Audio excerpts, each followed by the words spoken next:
영화 조커 보고 오신 분들, 이거 정말 궁금할 겁니다. 조커는 정말로 토머스 웨인의 아들인 걸까? 아니면은 정신 나간 엄마의 망상인 걸까? 이 부분은 토머스 웨인을 연기한 브렉 컬린의 인터뷰에서 상당한 단서를 찾아볼 수 있습니다. 토드 필립스 감독하고 의논한 적이 있는데 아서의 어머니는 토머스 웨인의 집에서 일을 했고, 그 당시 페니 플렉은 토머스 웨인의 관심을 끌 정도로 매우 아름다운 여성이었다. 결국 두 사람은 연애도 했고 육체적인 관계도 맺었다. 나중에 그녀는 정신병원에 왔다 갔다 하는데 내 생각엔 웨인이 그녀를 입원시킨 것 같다. 조커는 어머니의 유품을 정리하면서 그녀의 옛날 사진을 찾아내는데요. 이 TW가 토머스 웨인의 약자일 확률이 상당히 높죠. 그러니까 실제로 토머스 웨인하고 페니 플렉이 연애하던 시절에 토머스가 페니한테 이 사진을 선물했을 가능성이 짙다라는 겁니다. 영화 조커에서 토머스 웨인 그리고 알프레드 집사는 페니 플렉을 정신병자의 망상증 환자라고 주장합니다. 그리고 조커하고 그의 어머니가 주장하는 모든 일들은 전혀 없는 사실이라고 주장을 하죠.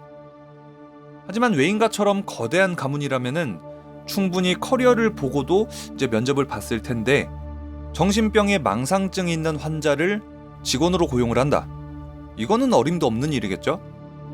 페니가 토머스한테 버림받은 이후에 그 충격으로 정신병에 걸렸을 것이다 라는 추측도 해볼 수 있겠네요.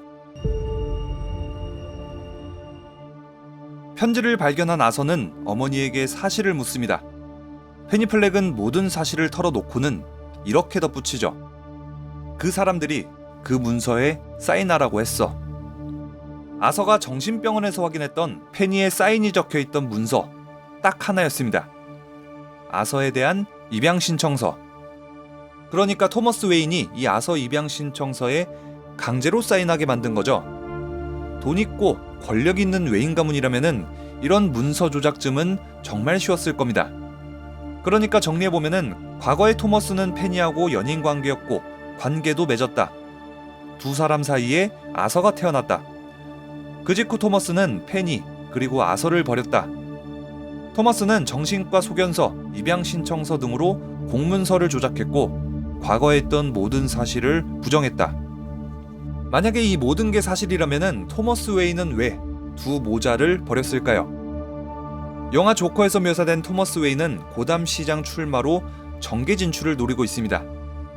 그런데 이런 정치 생명을 좌우하는 중요한 시기에 과거 문제가 밝혀지고 자녀 문제가 공론화된다? 정치 생명도 끝나고 평생 놀림감 되는 거죠. 여기다가 토머스 웨인은 마사 웨인하고 혼인관계, 브루스 웨인을 아들로 두고 있으니까 웨인 가문의 가정사 문제로 시끌벅적하면 게임 끝나는 거죠. 자, 이렇게 해서 만약에 두 사람 사이에 있던 모든 일들이 사실이라면은 영화 중간에 나왔던 외설적인 농담, 이 농담조차도 단순하게 넘기기는 힘들어집니다.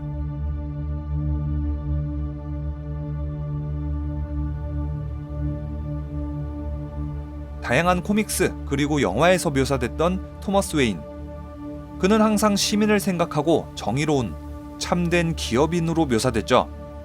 하지만 2019 조커 버전의 토머스 웨인은 그의 어두운 이면을 보여줬습니다. 배트맨이나 웨인 가문의 팬이라면은 이렇게 대격변을 맞은 토머스 웨인의 설정이 정말 불쾌하다라고 생각할 수도 있겠어요. 하지만 영화 조커는 완전히 독립된 새로운 세계관에 평소에는 볼 수 없었던 이런 악덕 기업가의 이미지가 의외로 신선했기 때문에 영화를 더 흥미롭고 풍성하게 만들지 않았나 싶습니다. 여기다가 이렇게 되면은 조커하고 배트맨은 이전의 영화들보다 훨씬 더 깊은 관계를 갖게 되죠. 제가 말씀드린 지금까지의 단서들이 확실히 조커 그리고 배트맨의 혈연 관계를 입증한다 라고 보기에는 어렵습니다. 브렉 컬렌 배우하고 감독이 캐릭터 설정을 의논했다고 하더라도 영화상에서는 페니 그리고 토머스 두 사람의 관계가 자세히 연출되진 않았습니다. 그만큼 영화의 공식 설정이 아닐 가능성도 있고 설득력도 떨어지게 되죠. 자, 그리고 배우의 인터뷰대로 페니 그리고 토마스가 관계를 가졌다고 해도 아이는 생기지 않았을 수도 있죠. 사전에 임신을 막을 수 있는 방법은 얼마든지 있으니까요. 페니한테 정신병이 있다는 문서, 이게 사실일 수도 있습니다. 페니 본인이 정신병이 있다는 사실을 속이고 웨인가에서 일을 시작했을지도 모르죠. 토마스는 이런 사실을 모르고 그녀와 교제를 시작했고 갈수록 증세가 심해지자 그녀와 헤어졌다. 헤어진 그녀는 아서를 입양하고 아서를 토머스의 아들이라고 주장한다.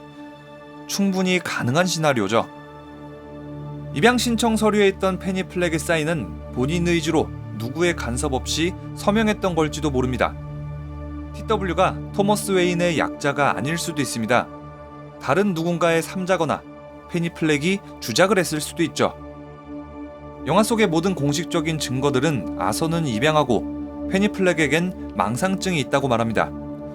토머스 웨인은 아서를 만난 후에 일말의 흔들림도 없이 그렇게 말했고 정신병원 보고서에서도 그랬고 알프레드 집사 역시 그렇게 말했습니다. 영화 개봉에 앞서서 이 영화가 조커의 기원을 다루고 있는 만큼 어디서 왔는지 누구인지 알 수 없는 조커만의 미스테리한 캐릭터성, 이 캐릭터성에 손상을 주는 게 아니냐라는 우려가 정말 많았는데요. 토머스 웨인 역의 브렉 커너 배우 그리고 토드 필립스 감독은 조커의 출생에 대해서는 끝내 함구했습니다. 감독의 연출 목적은 관객들에게 혼란을 주는 거기 때문에 영화 곳곳에 조커가 친자일 수도 있다라는 증거와 함께 조커가 친자가 아닐 수도 있다는 증거를 함께 심어놨죠. 그러니까 조커의 뿌리에 대한 명쾌한 답은 주어지지가 않은 거죠. 자, 이거는 조커라는 캐릭터의 모호성, 혼란성을 지켜내면서도 배트맨과 조커의 연관성을 더 끈끈하게 만들어주는 좋은 결과를 만들어냈습니다. 영화 조커 해석은 앞으로도 계속됩니다. 영화 보시고 궁금한 점 댓글로 남겨주시면은 다음 조커 콘텐츠에 꼭 참고해서 제작하도록 하겠습니다. 그럼 지금까지 리뷰형이었습니다.